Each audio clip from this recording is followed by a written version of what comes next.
always believed mirrors held a piece of our soul, a naive childhood fancy. That was until the night my reflection blinked. It wasn't a trick of the eye. My other self stared back, mimicking every move with sinister precision, except for that single deliberate blink. I stood frozen, my heart racing as it slowly grinned, revealing a row of impossibly sharp teeth. From that night on, I avoided my reflection, but I could feel its eyes on me, always watching, waiting for a moment to pull me into the glassy depths of its dark, parallel world. One evening, I returned home to find my family chatting and laughing with someone who looked exactly like me. They didn't notice the subtle differences, the malevolent glint in its eyes, or the way its smile stretched too wide. As I stepped forward, it turned, its grin widening even further, as if to say, "I'm you now." Panic surged through me as my family turned, their expressions morphing into confusion and fear at the sight of their loved one. Duplicated. The imposter merely laughed, a sound that chilled my blood as I realized my life was no longer my own. I moved into an old, creaky house on the outskirts of town. It was a bargain, isolated and with a history I cared little about. That was my first mistake. Neighbors whispered about the previous owner's mysterious disappearance, but I shrugged off their tales. Until I saw him, or rather, an exact replica of me, dressed in the previous owner's clothes, standing at the foot of my bed, whispering, "Leave, before you vanish too." I thought it was a dream, but the cold spot on the bed where he sat felt all too real.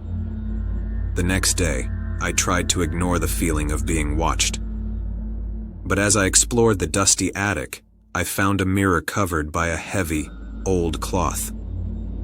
Driven by an inexplicable urge, I unveiled it, only to see not my reflection, but a room bathed in a sinister, red light and the back of the doppelganger, now turning towards me with a twisted smile. I stumbled back, the mirror crashing to the floor, shattering into a million pieces. But the damage was done. At night, I heard footsteps, saw shadows moving, and felt the caress of unseen hands.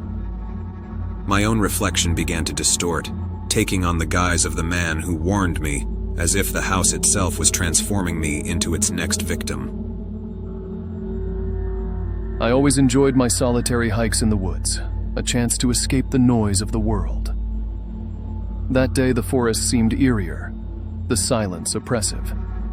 As I made my way through a particularly dense thicket, I stumbled upon a clearing and saw, to my astonishment, someone who looked exactly like me.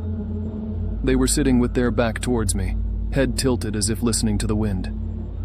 I called out, but they didn't respond.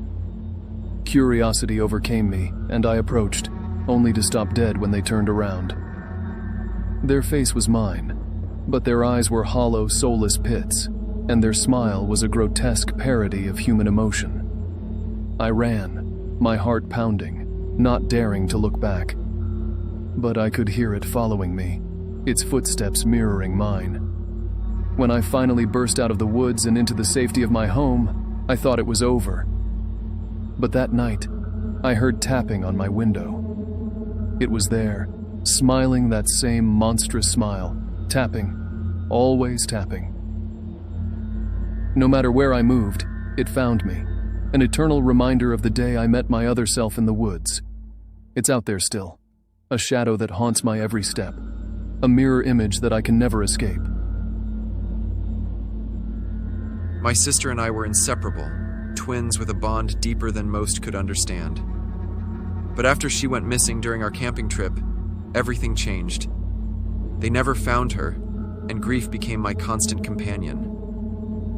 Months later, I woke up to find her sitting at the end of my bed. Overjoyed, I reached out, but something held me back.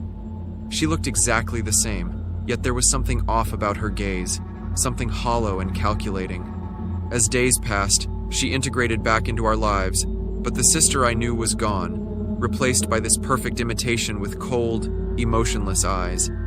She knew things she shouldn't, and sometimes, when she thought I wasn't looking, her face would contort into something barely human, a sinister smirk that sent shivers down my spine.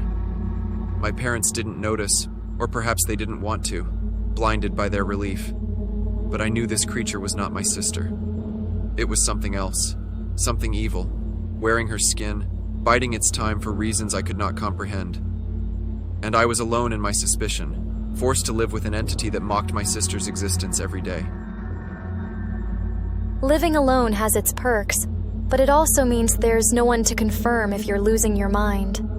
It started with small, inexplicable occurrences, items moving, doors opening on their own, and the constant feeling of being watched. But the true horror began the night I saw my reflection step out of the mirror. It didn't just mimic me, it was me, but with a malevolent twist in its smirk and a dark gleam in its eyes. It roamed my house, a silent predator in the dark, while I hid, paralyzed with fear. Night after night it returned, each time growing bolder, whispering my darkest fears with a voice that was unmistakably mine, yet filled with malice. I was trapped, unable to leave, for it warned me that if I did, it would take my place, and no one would ever know. I live in constant terror, watching as my doppelganger enjoys my life by night, while I fade into a shadow of myself, too afraid to sleep, too afraid to leave, forever haunted by the reflection that walks at night.